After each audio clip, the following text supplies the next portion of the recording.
Hi friends, இன்றைக்கி எங்கள் வீட்டில் மீன் குழம்பு வைக்க போகிறேன். எப்படின்னு பாருங்கள். ஏற்கனவே நான் புளியை ஊற வச்சு நல்லா கரைச்சி அதில் மசாலா பொடி போட்டு வச்சுருக்கேன். அடுப்பில் வானல் வச்சு நல்லெண்ணெய் ஊற்றிருக்கேன். புளிக்குழம்பு இந்த மீன் குழம்புக்கெல்லாம் நல்லெண்ணெய் தான் ஊற்றணும்.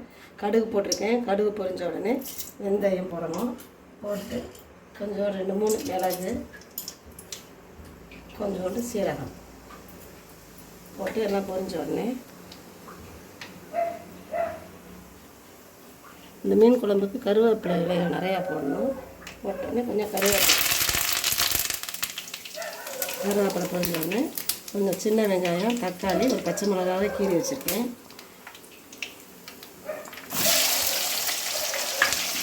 நெய் போட்டு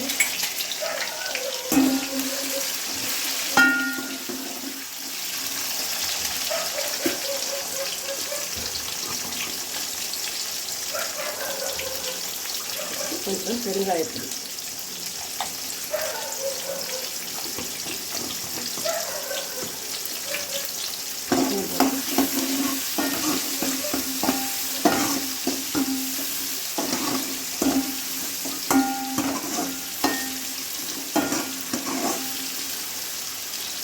நீங்கள் எல்லாருமே மீன் குழம்பு வைப்பீங்க. நான் வைக்கிற மெத்தடில் இந்த மாதிரி வச்சா எங்கள் வீட்டில் எல்லாருக்குமே மீன் குழம்பு ரொம்ப பிடிக்கும்.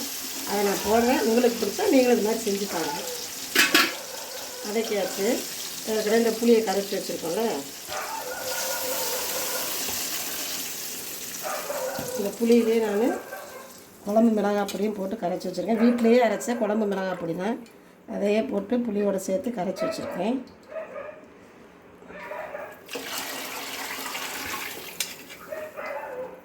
ஊற்றிட்டு நல்லா குழம்பு கொதிக்கவும். அதுக்கப்புறம் தேங்காய் ஊற்றணும்.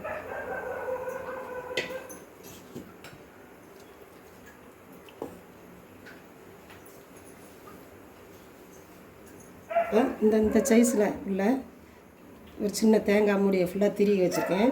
அதில் ஒரு அரை தக்காளி, ஒரு 10 சின்ன வெங்காயம் போட்டு நல்லா நைஸாக அரைச்சி வச்சுருக்கேன். குழம்பு நல்லா கொதிக்கட்டும். பாருங்கள், குழம்பு நல்லா கொதிச்சிருச்சு. அந்த மசாலா பொடி வாடை, அந்த பச்சை வாடையெல்லாம் போய் நல்லா குழம்பு வற்றிருக்கு. இப்போ நம்ம இந்த அரைச்சி வச்சுருக்கோம்ல தேங்காய் விழுது, வெங்காயம், தக்காளி எல்லாம் போட்டு அரைச்சி வச்சுருக்கோம்ல, அதையும் சேர்த்து நல்லா கொதித்த உடனே அதுக்கப்புறம் தான் நம்ம மீனை போடணும். கொஞ்சம் போல தண்ணி ஊற்றிட்டு குழம்பு கொதிக்கட்டும். கொதித்த பிறகு தான் நம்ம மீன் போடணும். நல்லா கலக்கி விட்டு இன்னும் 2 நிமிஷம் நல்லா கொதிக்கட்டும். தேங்காய் வாடை போகிற வரைக்கும் கொதிக்கட்டும்.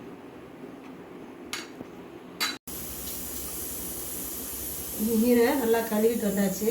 நாங்கள் குழம்புக்கு தனியாக மீனும், வறுக்கிறதுக்கு ஊளி மீன் வாங்கினதுனால அந்த மீனில் இருக்க மண்டையும் குழம்புல போட போகிறோம். அந்த குழம்பு நல்லா கொதிச்சிருச்சு. மீனை போட்டு ரொம்ப நேரம்லாம் மீன் போட்டு கொதிக்கக்கூடாது. ஒரு 5 நிமிஷம் வெந்த உடனே ஆஃப் பண்ணிடலாம். அவ்வளோதான், மீன் குழம்பு ரெடி.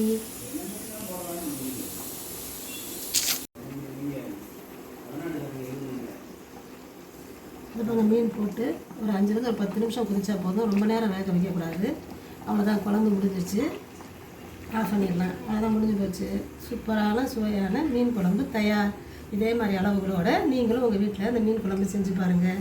இந்த வீடியோ உங்களுக்கு பிடிச்சிருந்ததுன்னா லைக் பண்ணுங்கள், ஷேர் பண்ணுங்கள், கமெண்ட் பண்ணுங்கள். முடிஞ்சால் உங்கள் ஃப்ரெண்ட்ஸ் அண்ட் ரிலேட்டிவ்ஸ்க்கு ஷேர் பண்ணுங்கள். தேங்க்ஸ் ஃபார் வாட்சிங்.